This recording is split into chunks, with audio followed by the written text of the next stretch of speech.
સુરક્ષા સાથે સેવાનું સૂત્ર સાર્થક કરતા વડનગર સ્માર્ટ પોલીસ મથકના પીઆઈ જોવા મળી રહ્યા છે। વડનગર પીઆઈ વાણિયા દ્વારા 5મા બ્લડ ડોનેશન કેમ્પનું આયોજન કરવામાં આવશે। ત્યારે વડનગરમાં સુરક્ષા સાથે માનવ સેવા અભિયાન વડનગરના પીઆઈ દ્વારા ચલાવવામાં આવી રહ્યું છે। આગામી તારીખ 9/12/2024ના રોજ સવારે 9 વાગે વડનગર સિવિલ હોસ્પિટલમાં રક્તદાન કેમ્પનું આયોજન કરવામાં આવશે। વડનગર સ્માર્ટ પોલીસ સ્ટેશન દ્વારા કિડની તેમજ અન્ય રોગના દર્દીઓ માટે તારીખ 9/12/24ના સવારે 9 વાગ્યાથી બપોરે 2 વાગ્યા સુધી GMERS હોસ્પિટલ વડનગર ખાતે એક બ્લડ ડોનેશન કેમ્પનું આયોજન કરવામાં આવ્યું છે।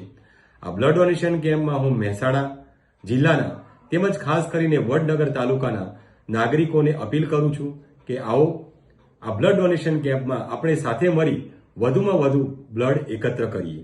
મિત્રો, આપનું એક બોટલ બ્લડ એ કોઈને નવજીવન આપશે અને કહ્યું છે ને કે રક્તદાન એ મહાદાન છે, તો લોહીનું દાન કેમ ન કરીએ। મને મારા વડનગર વાસીઓ પર સંપૂર્ણ વિશ્વાસ છે કે આપ સૌ આમાં ખૂબ ઉત્સાહપૂર્વક ભાગ લેશો અને વધુમાં વધુ બ્લડ એકત્રિત કરી આ બ્લડ ડોનેશન કેમ્પને ખૂબ સફળ બનાવશો એવી મને પૂર્ણ શ્રદ્ધા અને વિશ્વાસ છે। જય હિન્દ।